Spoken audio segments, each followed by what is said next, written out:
On a dying world, hope flickers like a candle in the wind. An abandoned research vessel drifts silently at the edge of a dying star system. On board is a crew of 6, all that remain of an expedition force that once numbered in the thousands. Their mission: investigate a derelict signal pulsing from an ancient space station orbiting a shattered moon.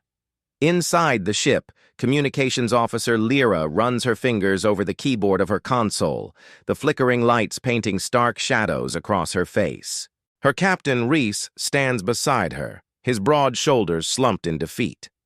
For weeks, they have chased ghosts through the labyrinthine wreckage of what was once a thriving colony, and all they have found are whispers of a terrible fate that befell this place and the people who lived there. "It's been 3 days since we lost contact with the others," Lyra says, her voice tight with suppressed fear, "and so far, we haven't found any trace of them." The signal that drew them to this forsaken system had been erratic, unpredictable, unlike any distress call ever made. It didn't repeat like normal transmissions. It pulsed, irregular, almost like a heartbeat. And now, it seems to mock them, a constant reminder of their isolation and the unknown horrors that may lie ahead.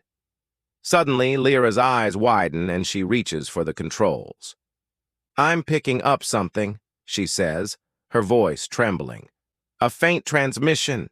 It's weak, but it's definitely coming from down there." The screen flickers, revealing a grainy image of the moon, a shattered, lifeless rock. The signal's origin point is somewhere on that desolate surface. But how? There shouldn't be anything left to transmit a signal. Or if there is, it's beyond the reach of their scanners. With a deep breath, Captain Reese turns to his crew. "All right, team, listen up," he says, his voice ringing with authority. "We're going in. We don't know what we're up against, but we've got to try and make contact. If there's anyone down there, they need our help.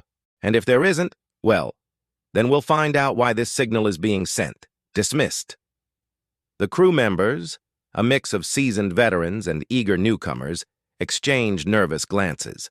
The thought of exploring a dead moon seems like a fool's errand. Yet the derelict signal burns in their minds, a haunting echo of a forgotten tragedy. As the shuttle pierces the black void, its lights carve thin paths through the silence. It descends through a thick atmosphere and finally touches down on the moon's surface, kicking up clouds of dust and debris. The airlock hisses open, releasing a stale gust of recycled air and something older, something colder. The crew emerges cautiously, their helmet lights revealing a landscape scarred by neglect and decay. Engineer Dax kneels beside a twisted piece of machinery, his brow furrowed in concentration. "Looks like this place has been abandoned for a long time," he mutters, his voice crackling over the comm system. "I mean, this place is seriously messed up. Whoever was here before us, they weren't too keen on fixing things." Suddenly he straightens up, his eyes wide with sudden realization. "Oh, guys, I think we're not alone."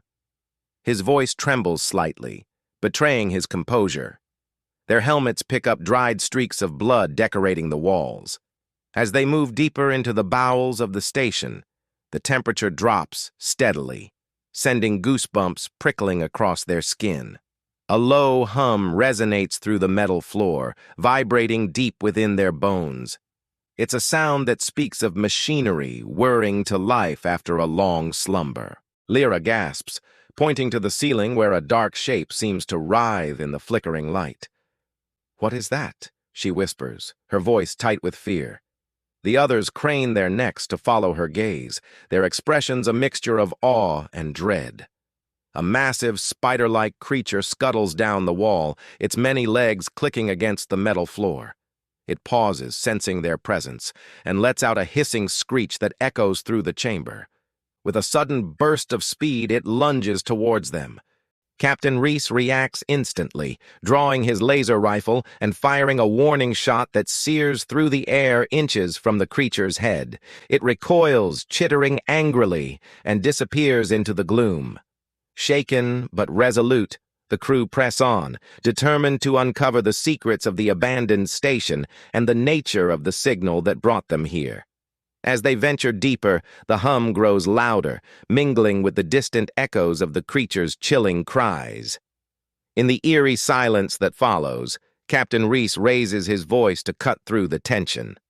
"All right, people, let's stick together and keep our eyes sharp," he says, his voice echoing in the vast emptiness. "Whatever's down here, it doesn't seem too friendly." Just then, the floor gives way beneath their feet, and they tumble through the darkness. Dazed but unharmed, the crew finds themselves in a vast chamber illuminated by the glow of hundreds of cages suspended in the air. Some are empty, their metal bars twisted and broken, as if in a struggle to escape. Others hold withered figures shrouded in darkness. The sight is both eerie and unsettling, leaving the crew to wonder about the fate of those trapped within.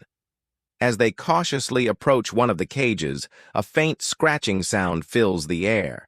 Then one of the figures stirs, turning to reveal a skeletal hand. Blood trickles down its bony fingers, leaving crimson stains on the cold metal bars. The crew watches in suspense as the figure slowly lifts its head, revealing a face contorted in a silent scream. Its eyes, wide and vacant, seem to stare directly at them, piercing their souls. Before they can react, the figure shrieks, the sound bypassing their comms and vibrating directly in their skulls. Alarms blare, bathing the chamber in flashing red light. The cages begin to rattle violently, and unseen things stir in the shadows, drawn by the disturbance. "Get back to the shuttle!" Captain Reese shouts over the din. "Now!" But as they turn to flee, the floor beneath their feet gives way, plunging them into darkness. When they land, they find themselves in a vast cavern, illuminated only by the eerie glow of phosphorescent fungi. In the distance, they see a towering structure pulsating with an otherworldly light. As they move closer, the source of the glow becomes clear. A massive heart-like engine dominates the cavern, cables pumping ichor instead of coolant, and at its core, a single eye opens, staring directly at them. The eye speaks, not with sound, but with a voice that echoes directly in their minds. It offers them eternity, freedom from death, power beyond their wildest dreams. All they have to do is surrender their flesh and become part of its design. One by one, they are tempted, their eyes glazing over as they succumb to the promise of immortality. Captain Reese struggles against the allure, his eyes wide with determination. He refuses the offer, choosing death over a life of servitude. The others, their faces pale and drawn, kneel before the engine, surrendering their humanity. The captain watches in horror as they are transformed, their bodies becoming vessels for the engine's dark purpose. Suddenly, a hulking figure rises from the shadows, its eyes burning with malevolent fire. The leader of the engine's guards, it moves with unnatural speed, snatching one of the kneeling figures and dragging it away. The captain's heart pounds in his chest as he realizes what is about to happen. With a surge of adrenaline, he turns and flees, racing through the labyrinthine passages beneath the station. Behind him, the screams of his companions echo, fueling his desperate flight. He bursts through an airlock and into the vast emptiness of space where a lone shuttle awaits. As he pulls himself aboard, he looks back at the station, its windows blazing with malevolent light. He knows that he may have escaped, but the others are trapped forever, serving the engine's dark purpose. With a shuddering sigh, Reese straps himself into the pilot's seat and activates the engines. The shuttle shudders, then accelerates, racing away from the doomed station. But as he flies, the station's haunting signal persists, carried on the cold winds of space, and in the reflection of the viewport, he sees a horrifying sight, a dark figure standing at the heart of the station, its eyes fixed on his shuttle. It is the engine, reaching out across the void, its hunger insatiable.